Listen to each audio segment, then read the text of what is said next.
Hey there, all my Rotation 411 astrology subscribers. So here I am back again as promised. I'm going to try to pop on every day so we can really get going on covering, current events and transits and things like that. But as promised yesterday, I'm going to go over today sort of an impromptu celebrity synastry. I'm going to be covering Tony and Sheri Gaskins, and some of you may or may not know who they are. I actually just recently stumbled upon Tony Gaskins, and the irony is that I was sort of talking to her, dating someone that was like, oh, you shouldn't just listen to people talking on YouTube for advice, yada, yada. He's like, and I told him I was listening to this preacher that I really like, because I want to say like non-secular, like I listen to everything. And, if it's religious or not, or atheist, it doesn't deter me. I'm even interested, I shouldn't say this on their video, but, I'm interested in learning every single religion and culture. So, and it's a lot of that's in my birth chart, but especially Jupiter in the 7th house. But I'm interested in studying Aleister Crowley because I have the ability to critically think. So Aleister Crowley, I hope I'm saying his name correctly. And so just because I listen to someone doesn't mean that I'm going to absorb everything that they say.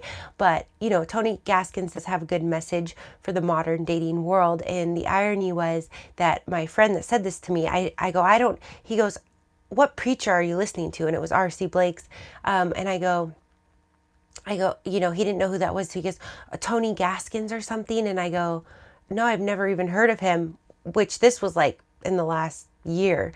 And I just stumbled upon him in the last few weeks. So I looked up his birthday, right, to do the synastry and everything.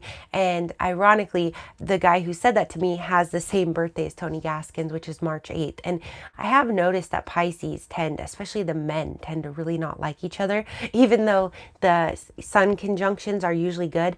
I mean, it's not totally true that Pisces I know actually works with another Pisces, but I believe like one's a February Pisces and one's a March Pisces. So I feel like in that tight orb, it's like sometimes we don't like people because we see things about ourselves in them or something like that. And probably he had some other girl preaching to him about Tony Gaskins.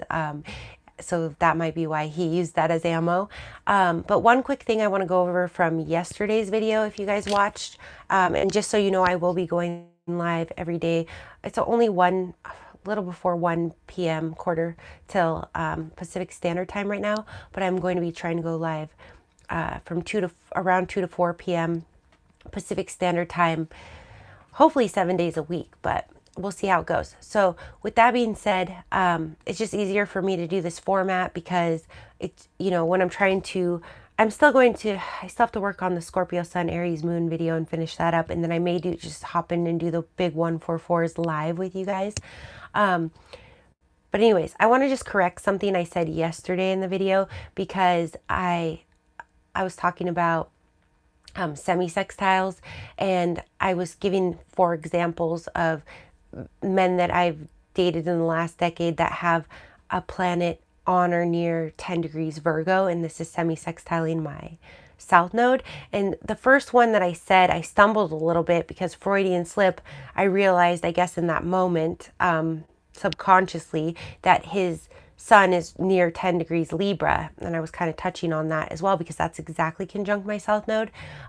He's October 8th, so I know I'm April 11th, and my sun is 16 degrees ish Aries, so mine is 4. Yeah, he's like 11 or 10 degrees Libra, so that was correct. But what I was trying to say about him was that his Venus is 10 degrees, give or take, Virgo, semi-sextile that South Node, and his sun.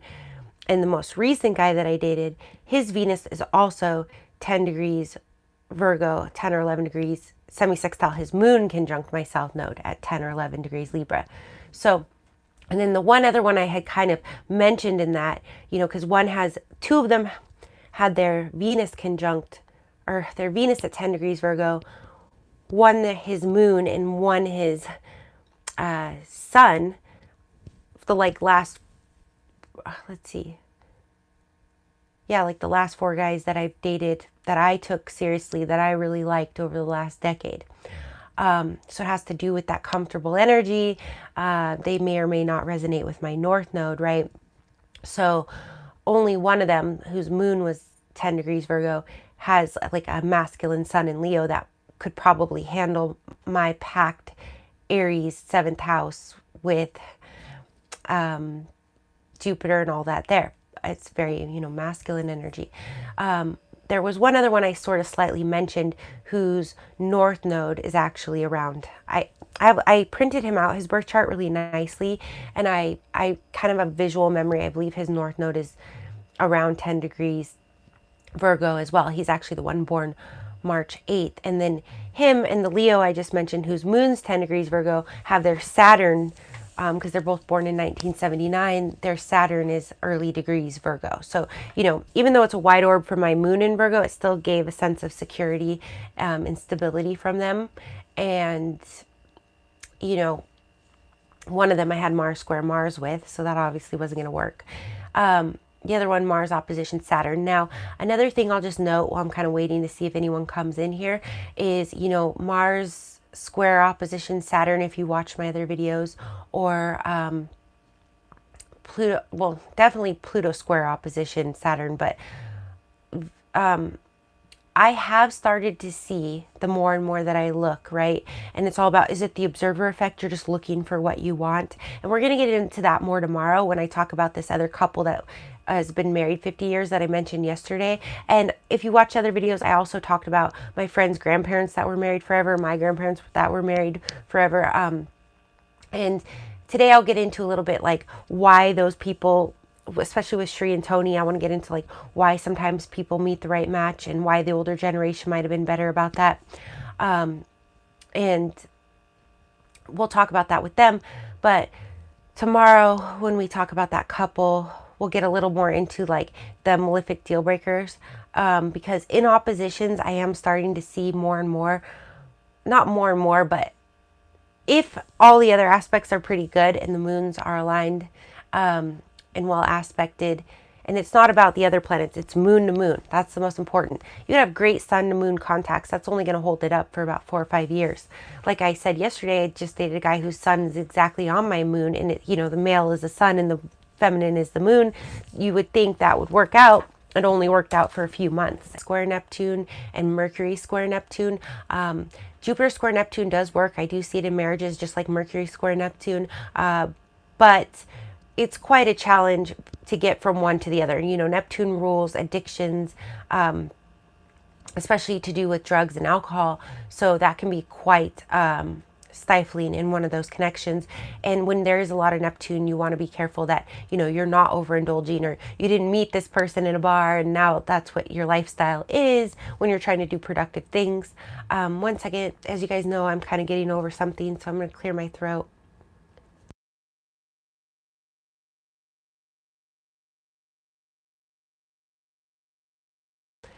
Okay, so I've given some time for you guys to get in here. It's Monday, so you're probably all working. You can watch it on the replay. And, last night I was having a hard time sleeping because I was thinking of all these things I wanted to say to you guys now that I kind of can do it a little bit quicker. So I may start going on in the afternoon right before I log in for clients, and then pausing in the evening and coming back on so maybe I can catch more of you. But that being said, let's go ahead and dive in. I'm just going to do a quick overview. I like to pull up the chart so you all can see, but if you go to my Celebrity Synastry playlist, you will be able to see, where I did that and showed you guys how to do it on a few different sites, like divinetimingdatabase.com, which is the database that I built for divinetimingdatabase.org, where I match people based on this correct synastry, or you could use Cafe Astrology. I walk you through how to do all of those on those videos. But for now, for time's sake, so we can get more out, I'm just going to sort of roughly go over these. So we have Tony Gaskins. He's born March 8th. I might post a link to the video that he had his wife on, and they were talking, and somebody asked in the live, what's your guys' astrology? And then they're like, well, we're Christian, which is perfectly fair. And I also, I really do appreciate them And I'm not trying to like force this onto anyone. These are just the patterns that I recognize. This is what I would say the Holy Spirit, but that may be blasphemous, you know, the knowledge that was imparted on me. And with the way I see everyone struggling in the dating world, it's, I mean, I just have to get it out there. I just have to keep researching it. So with that being said, Tony Gaskins is born March 8th, 1984, from what I found on the internet, and Sheri Gaskins is born September 26th, 1986. I assume this is correct because when they were talking, they were saying that he's a Pisces and she's a Libra, and they were saying, you know, everything they've looked up, that's not technically compatible. I have to fix this light, you guys. They sort of dim on me. And then he was saying that one day he read something that said that she's only like, or that those two would only be like 50% compatible, right? I'm just going to fix this really quick. I was going to do it before the video, but at least I don't have to run out of the room this time. All right. Oh, there went my light. Okay. So, my hands, you guys. So basically, there we go. I don't know if that's any better. It's going to turn off for a second. Oh no, okay. So with that being said,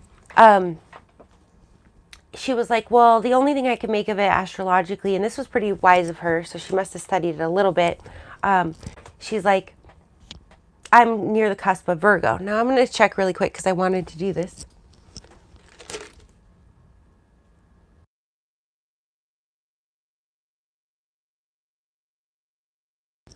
I'm going to just quickly see. She does have some planets in Virgo. Her Venus is in Virgo, conjunct his Saturn in Virgo. So that's, you know, and actually, or no, I'm looking at Scorpio. Sorry, you guys. Actually, she doesn't have any planets in Virgo, even though she is close to the cusp. So, yeah, 26. She might have a little flavor of Virgo on her, but that was, I mean, it's a good assumption that she made, Shri, but that's not why, you know, because Virgo is sextile, or actually Virgo's opposition Pisces, but it's a nice opposition. You know, Libra and Aquarius, Virgo and Pisces, even Aries and Libra sometimes, those oppositions work very well. Capricorn and Cancer, it can work well with Venus or the moon.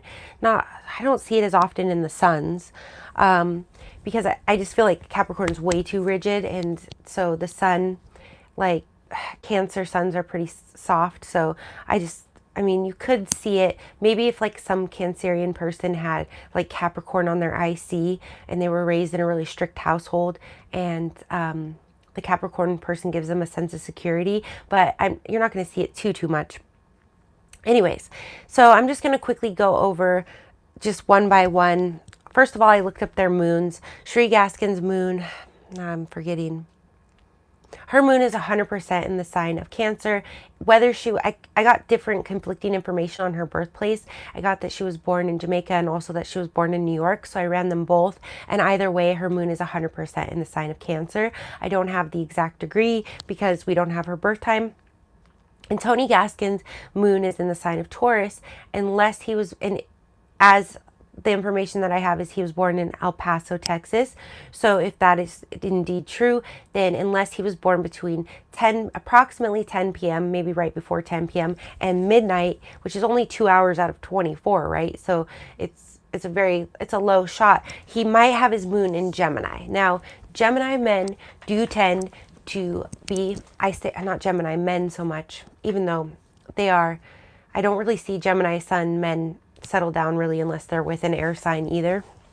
They usually kind of tend to be, you know, bachelors, but more so I see it chronically with Venus and the moon, because these are the planets that represent the females in a man's life. When a man's Venus or moon is in the sign of Gemini, as you guys may know if you follow me, he is very likely to be a two-timer, have a wife and a mistress. If one gets fed up, he just replaces them. Kind of like a narcissist, right? Like shuffling the supply, moving one up or down. I wouldn't say they're necessarily narcissists. I just think that they're not even polygamists, but like dual-ligamists. So they have to have two, because their heart, they just fall in love with two. The way I see it is like the good twin and the bad twin one twin loves one woman and the other twin loves another woman. And I've had these men, as I've mentioned in other videos, come to me as clients and be just totally torn between two women. And so I'll run the synastry and say, you know, go with this one. This one's more solid. That's one thing I want to touch on too before I really dive into this is when we're looking at people like Sheri and Tony Gaskins, who I'll just give you, spoiler alert, have pretty good synastry, which is why they've been married for 16 years.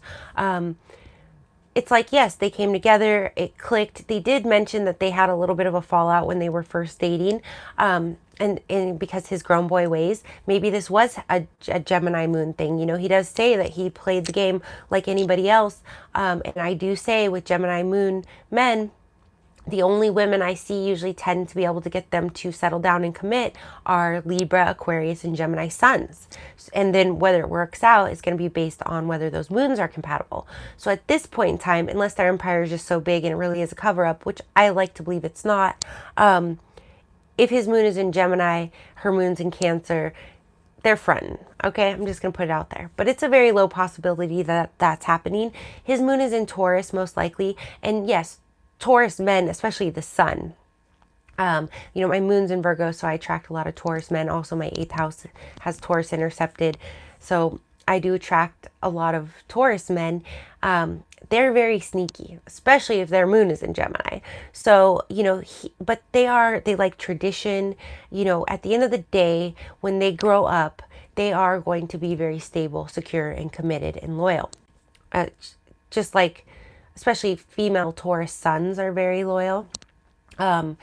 So unless they're not happy, then maybe they could, but usually they're pretty loyal. And they tend to overlook a lot of things. But with that being said, when these two come together like this with good astrology, it doesn't mean, you know, if two people's moons are trying and they're married for 20 years or for the rest of their lives, it doesn't mean that there are no trials in the relationship. There's not usually going to be major separations once at least they're married. But it's crazy because you could meet someone who you have great synastry with and say they had this separation early on in dating because, you know, she was putting him in his place to act right. They dated for about 2-3 months. He wasn't acting right.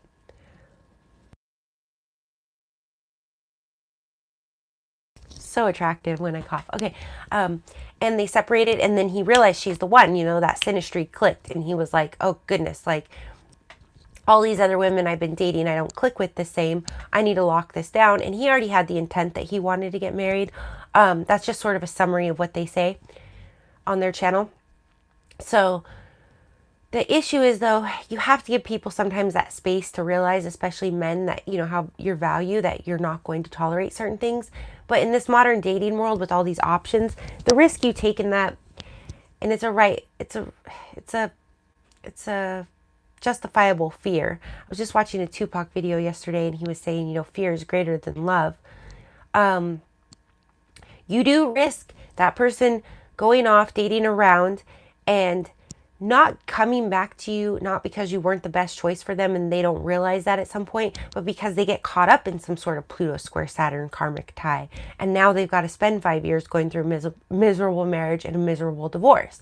And a lot of my clients will wait around for 5 years for this person to leave this person because they know they're no good for them, just as like a sounding board and to show their support. And to that I say, no, you shouldn't wait around on anyone. You should be, you know, as much as I love you guys coming to me for 3 years, 4 years over the same person, waiting for them to change, and I've wasted that time myself in my younger years. What Tony Gaskins preaches, and that he's not totally wrong, is, you know, if you're not married within 3 years, if it's been on and off and all of that, you know, what's written in the stars in the synastry is fundamental. So even if they do finally come to their senses and marry you, you're still going to be dealing with the same issues in marriage. So something to note. If they went off with a karmic and you had great synastry, then they just had toxic things in their own natal chart or their own childhood that gravitated them to lock into that, okay, and not to see your value. Okay, I just wanted to kind of note that, because it's like, why do why, and I'll get into it more tomorrow, like why do the older generation tend to find better matches, but it's not really true, you know, because again, it's like that observer effect. So they're like, oh, the divorce rate's so high. We're looking at the masses and everybody's failing. But if you look for examples of solid marriages, you're going to see that the synastry is pretty good. And solid marriage doesn't mean a perfect marriage because nobody's perfect, okay? But usually they are more insular, so we don't really know what's going on in those marriages. And yes, they have issues, but they stick together through thick and through thin, okay? With that being said, I'm talking to no one right now, but you guys will watch this on the playback. And for some reason, my playbacks don't get a lot of views on these lives. So please do like and subscribe and hit the notification bell if you want to see when I go live about what's going on. Okay, so keep going out of frame here. So yes, their moons most likely are sextiling Cancer and Taurus. So right there, that's great. Okay. A conjunction can be quite overwhelming for the male. If he's ready to lock it down, you know, then it's going to be, you know, loyal. I don't know about loyalty, but the two are going to make it through everything. With the trine, usually it's going to be more of, we're so in love, let's get married, da da da da. With the sextile, again, it has to get kind of activated, but once it is activated, it really flows. This is like these two. It's when they're like, we're so much alike, but we're so different, but we get each other, okay? So, yes, technically, I believe their moons are compatible. If his moon is in Gemini and her moon is in Cancer, somehow, I would say that because of the message that he preaches and his convictions, they may stay together, but in about 4 years, we're probably going to start to see it crumble apart a little bit more. I don't wish that on them. Like I said, 22 out of 24 hours, his moon is in Taurus. I really think that's what's happening here for them to make it 16 years. I think that it already would have been crumbling if it wasn't the case. So I'm going to go with their moons are sextile, okay? Her sun is square his Neptune. I can see this one, especially in the beginning, first few months of dating, can tend to break a couple apart. Neptune has to do with spirituality. When we see Sun, Venus, Jupiter square to Neptune, Neptune can tend to be idolized by the other partner or idolize the Sun person. It's something that can definitely cause like a rupture in the fantasy very early on. So it's like, you know, we shouldn't idolize people when we meet them and yada yada, but when we first meet people, you know, we're all on our best behavior. So Sun square Neptune is sort of that rift that they had in the beginning where there was this realization that he's not acting right, he's not perfect. And if that realization, if he had done something, you know, bad enough, like she might have seen him in a totally different light and that would have been it. You know, she would have been done with him for good. But, you know, he may disappoint her at times or not live up to the expectations, but it is a very spiritual contact, and squares with Neptune, as long as there's no alcohol or anything or drugs involved, aren't really that detrimental. They're not going to break a couple up, okay? Neptune's just too far out of a planet. His influence is, it can be, create this fog and illusion. It's also a lot of love. And it's even loyal in its own way, even though it can also mean infidelity. Not with the Sun square Neptune, I just want to be clear about that. But like with Venus square Neptune, it can. I also see a lot of times when the female is Neptune, which I see more and more of lately, they totally love Venus in the square, just like a trine. So anyway, her Venus is conjunct to Saturn in Scorpio. That creates a lot of loyalty and security. You know, her way of spending money, like they were saying in the videos watching of them, that she didn't even ask to get her nails done, didn't ask him for anything for like the first 3 years or something. It's because she respects Saturn in that conjunction, because just his presence gives her so much security.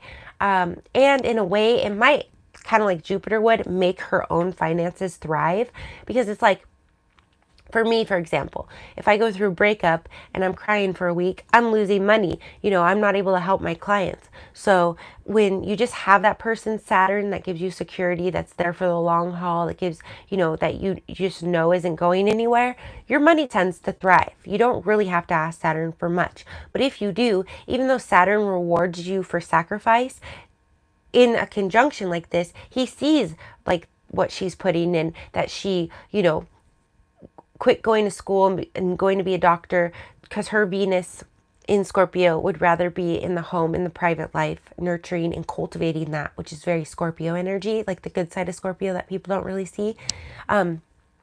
And so he respects that and he reinforces it. And this is very much what they talk about. That's Venus conjunct Saturn. It's a great one for longevity in marriage. The one I really like, aside from their moons being sextile, is their Mars being sextile. So I've done a video on it.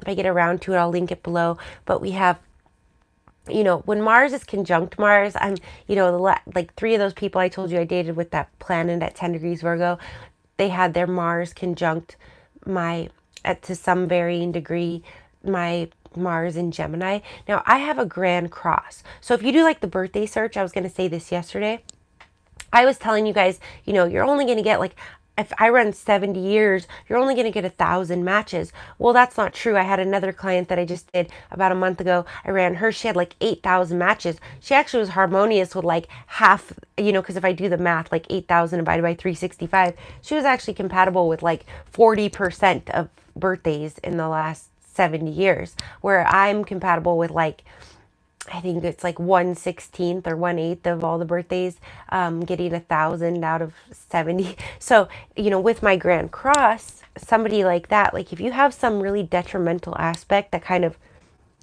it's like I meet someone who's compatible with my Pisces, but then they're rubbing up against my Gemini, you know, or they're really in harmony with my Virgo and Pisces opposition, but and my Gemini, but you know, my Saturn and Sagittarius is just way too philosophical and educated for them, you know, even though I want to be humble and, you know, just be in that Virgo energy and that loving Pisces energy. Then my Saturn and Jupiter is like, I'm so smart. And they're like, you know, you need to go back to school and be a doctor. And, you know, you're not a housewife, you know? So just while we're talking about them. So if you have something like that in your chart, I really do recommend that you, if you have some really hard square that you just keep hitting with people, I do recommend that you do my birthday search, so we could just eliminate all those years and you could be like, okay, I shouldn't date anyone from 1975 to 1989 and I was born in 1991 and I'm attracted to older men. You know, you might have to go for people a little younger than you. That was something I was thinking about last night to tell you guys too. Like, now that I'm back, and I'm going to get into this week too. I should go through here and make notes, but I want to get into Uranus, Venus square Uranus. Because now that I'm back in my hometown, a lot of men, you know, that I've grown up with are a lot closer to my age, and they're Uranus in Sagittarius, which mine is too, but they're in a tighter orbit, like 1985. It's all squaring my Venus in Pisces. So they're great guys, but they come and they go and they aren't my husband. You know what I mean?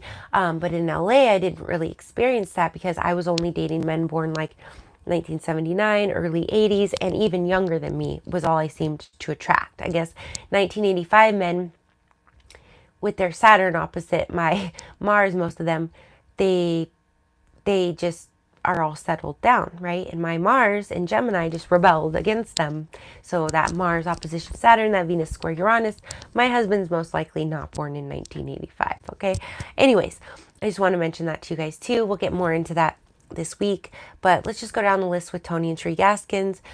Jupiter conjunct Sun. This is one. So I had a client yesterday. She came back to me. I was kind of running her birth chart. We did a couple readings. I told her that often in good marriages, I just see it sort of a line. Now I say good with a grain of salt, nothing's perfect, but the marriages that stick together through thick and thin, you're going to see the man's sun be conjunct to the woman's Jupiter or in the same sign. I didn't even quite pick this up yesterday when I looked at the other day when I looked at their synastry. So her Jupiter must be in Pisces. You know, I'd be willing to bet too that it's every 12 years. I think they got married when he was like 23, 24. So she's like 2 years younger than him. So she was coming up on the precipice of her Jupiter return, which is conjunct his sun, when they got married. So it would be interesting to look because, you know, it takes about a year. So it could have been at the beginning of her Jupiter return when she was like, anyway.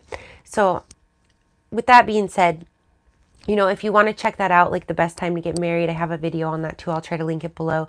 I'm going to go through to the Mars and all that. But anyway, so this is really great. Yeah, a lot of times you're going to see, you know, if you just find out your Jupiter sign, like my Jupiter is Aries, first of all, I don't know if it's because my Jupiter's in Aries, but Aries men are just so intelligent to me, most of them.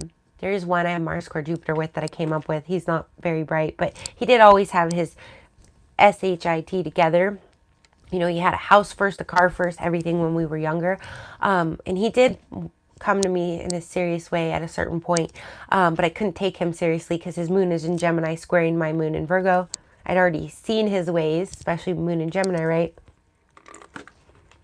Still to this day, he's got the baby mama and another girl on the side. And then he and I were like talking for about 2 seconds. But anyways, you know, for me, maybe with my son there and everything, Aries men are just so intelligent.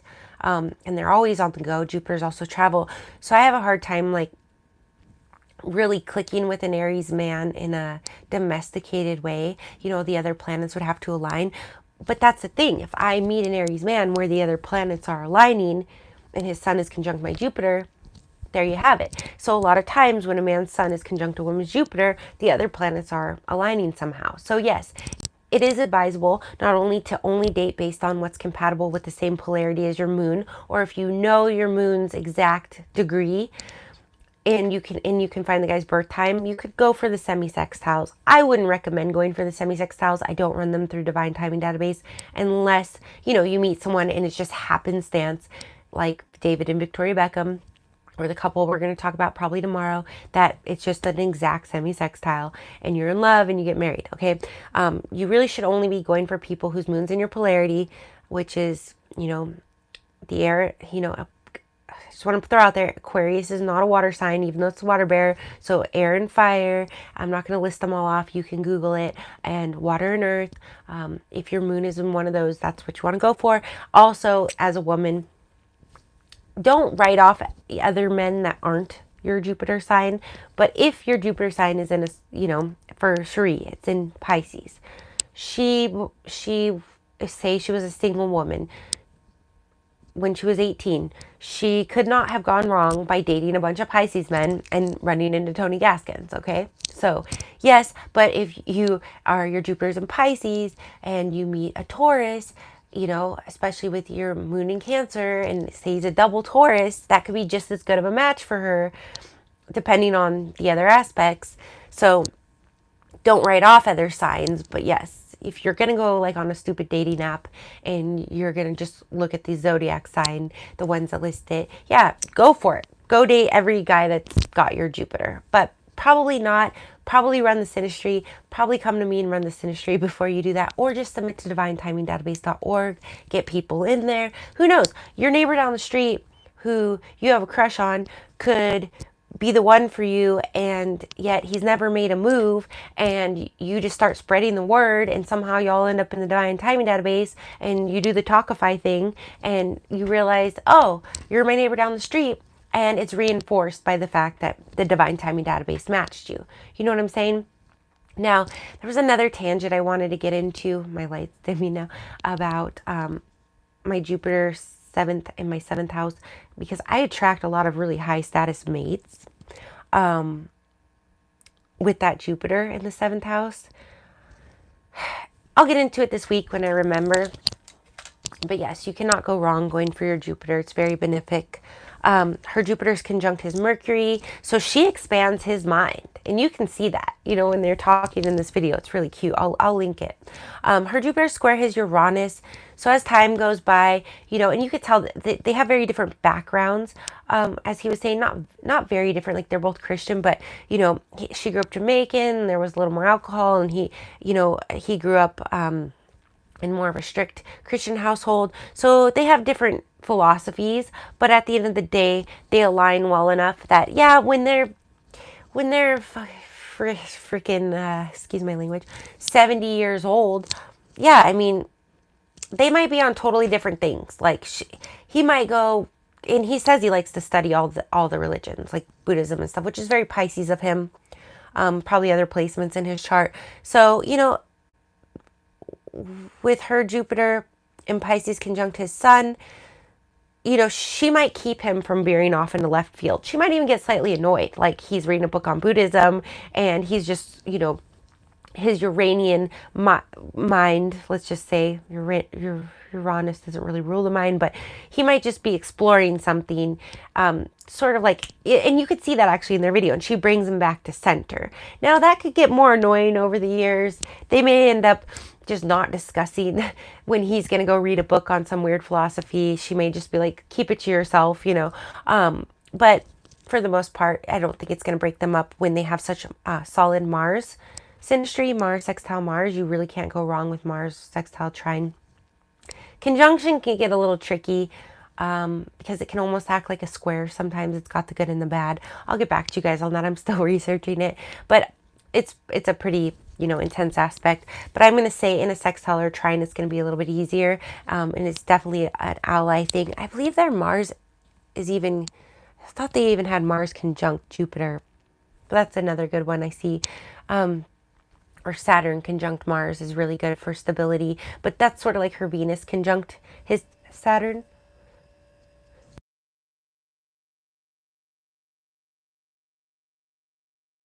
Okay, I've been taking all kinds of medicine, but it's just lingering, and I'm in a very cold climate, so it's not helping.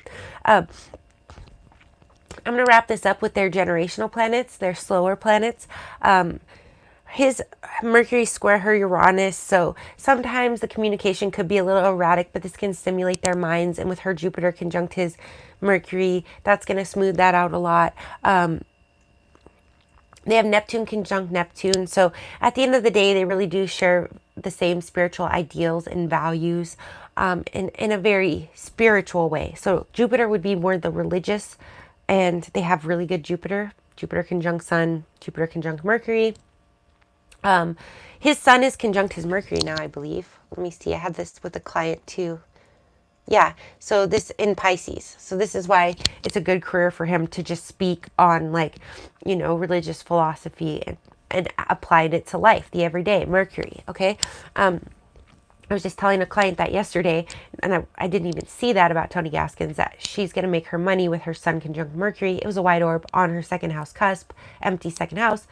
Not to call her out, by speaking about her life. Okay, so Pluto sextile Neptune, his subconscious is very still much in alignment with that higher Neptune. Pluto conjunct Pluto, their like secrets or sort of maybe their things that they wouldn't like to share with the world are very much in alignment. You're going to see that with people that are born fairly close together. It's in a 4-degree orb.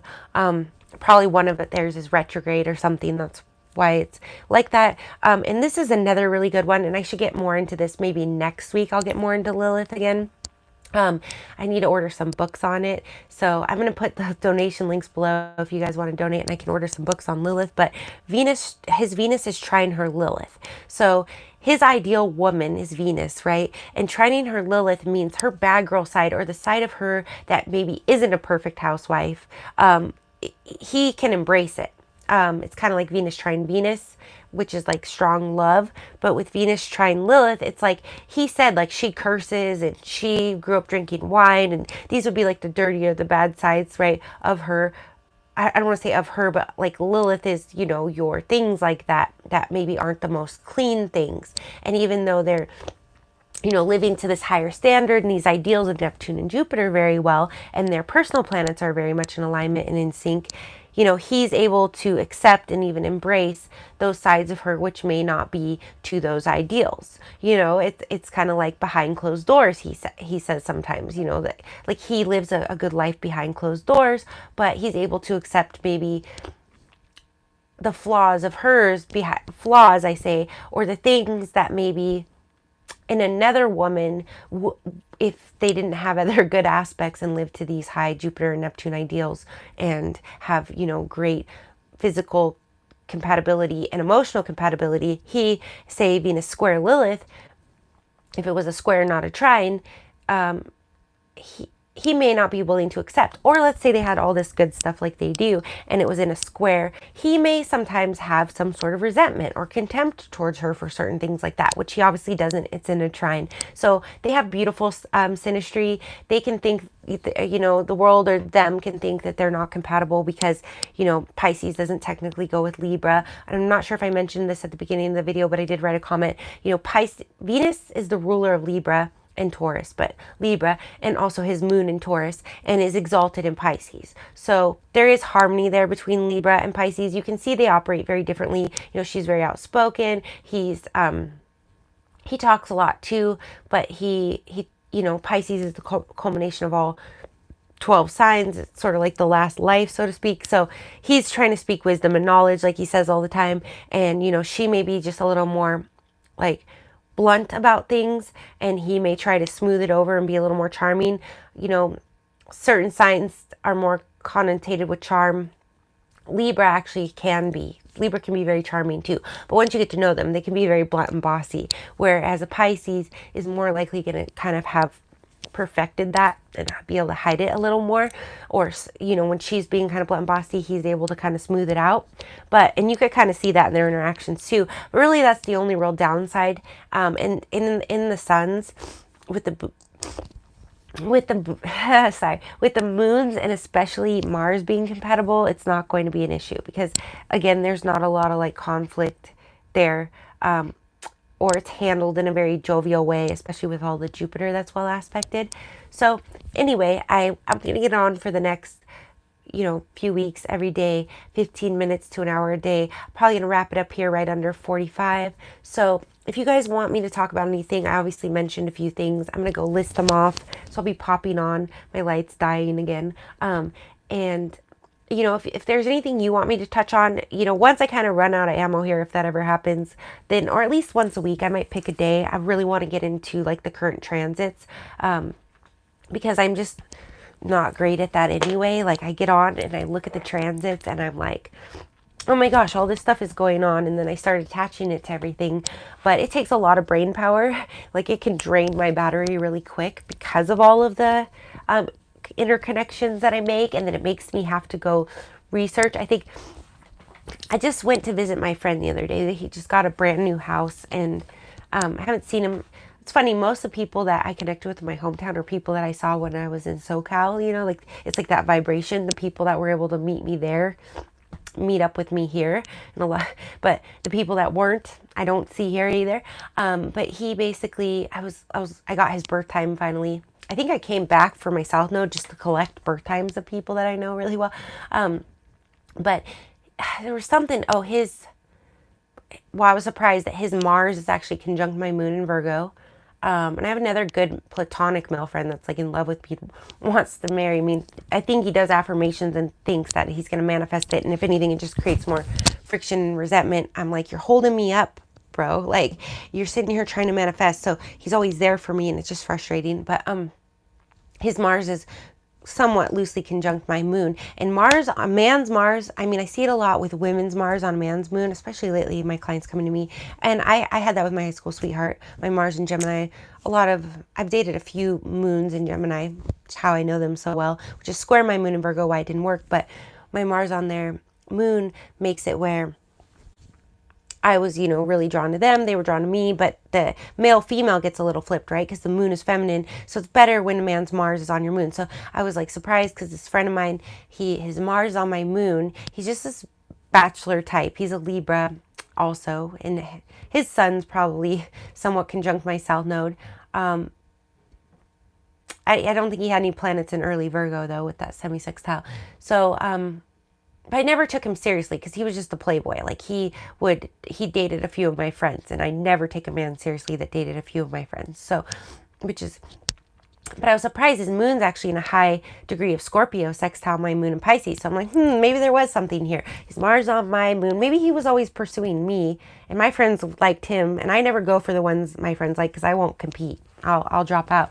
So he was just to me always like a playboy, fun guy. You know, we have the same high-level social circle here. Like I said, that Jupiter in my 7th house, I have a lot of very benefic, wealthy friends and stuff, you know, but I can be down in the trenches hanging out Not so much these days, like really low, because like things can get kind of muddy down there, but I've always been open to all kinds of people. I love people, I study people and relationships, obviously. Venus ruled chart, Venus exalted in the 6th house, and Pisces, 6 houses work day to day. But anyway, I want to wrap it up with what was I going to say about his chart. So, and I was surprised also that his Venus was directly conjunct my ascendant in Libra. But there was one thing I said to him, I think it was something with his Saturn, and I'm just rambling on like I do. I said, oh my gosh, I have to look at it again. I think his Saturn was, like something with his Saturn, and I go, it's something familiar to me, but I could not equate or connotate it with my connection with him at all. I've known him for years. Never had any expectations of anything. He does have a beautiful house though. So I was like, he's like, what does that mean? And I was like, actually, I got to go look it up now. Like, you're making me study, because I kind of know what it means. But now in context of you, like, I've got to go read other definitions and put it all together. So and pull that back up this week at some point. But yeah, I mean, basically, if you haven't yet, please do. If you made it this far, submit to divinetimingdatabase.org. If you are already in a relationship, please spread the word about it, because we have people in there waiting, and I'm basically running my little wheels. I had a bunch of money to put in advertising, and then I had to make a move. So I'm spinning my wheels just to make money, just to advertise for you that are already in the Divine Timing Database, to find your matches. So it's like my life purpose and mission at this point, is to find matches for the people that submitted. So if you guys can help spread the word, all the better. Well, maybe you tell 10 friends, and maybe it would, like I said, it could be that neighbor down the street that you always liked ends up being your match and it gets reinforced. Or maybe you tell 10 friends and it's good karma. 5 people meet and marry, and then they tell 10 friends where they met and married. Now you meet your match, okay? So it's just like a pay it forward type of thing. I know there's a fee. That's just because I have to charge for the time that it takes me. First of all, I pay more than that fee every month just to keep the site going, out of my own pocket, and then I have to take the time to match you all. It's semi-automated. Eventually, when we get more people in there, it will be fully automated. It will be an app. So it's my vision, I guess. But if anything, I'm just tired of watching you guys struggle. If you want to come to me one by one, you can. I do private readings. We can dig as deep as you want to into whatever relationship you have going on at Divine Timing Database. Or no, rotation411.com. That's where you can get private readings from me. But please, you guys. Oh, I'm just going to throw this out there, because I'm probably going to go through this video, make a list of what we're going to talk about. Venus opposition square Saturn, or not Saturn, Pluto. Saturn works. Pluto. You guys, I've seen it work in long-term marriages. I think it's even in this couple of 50 years, so maybe that's when I'll dig into it. But I've seen it do a lot of damage, just like Saturn square Pluto. So we're definitely going to be getting into that. And if not, if we don't make it this week, I don't know if I actually made a video on it. It might have been in like my list of deal breakers or something, but we're really going to dig into that some more. You're taking a big risk with it. I do see it work if you really love someone and you're together, but it can cause a lot of emotional grief and damage. So anyways, on that note, yes, leave me some comments if you're watching this on the playback and you have something you want me to talk about, because like I said, I'm going to be getting on here every single day. I might miss a day on the weekend or something if I end up going out and hanging out, and just not coming home. But I'm reconnecting with a lot of people right now. That's that Libra South Node return. So anyways, maybe it'll attract my North Node Aries man, or Leo trine that, or whatever. All right. Okay. I'm sending you all lots of love, blessings, and light, as always.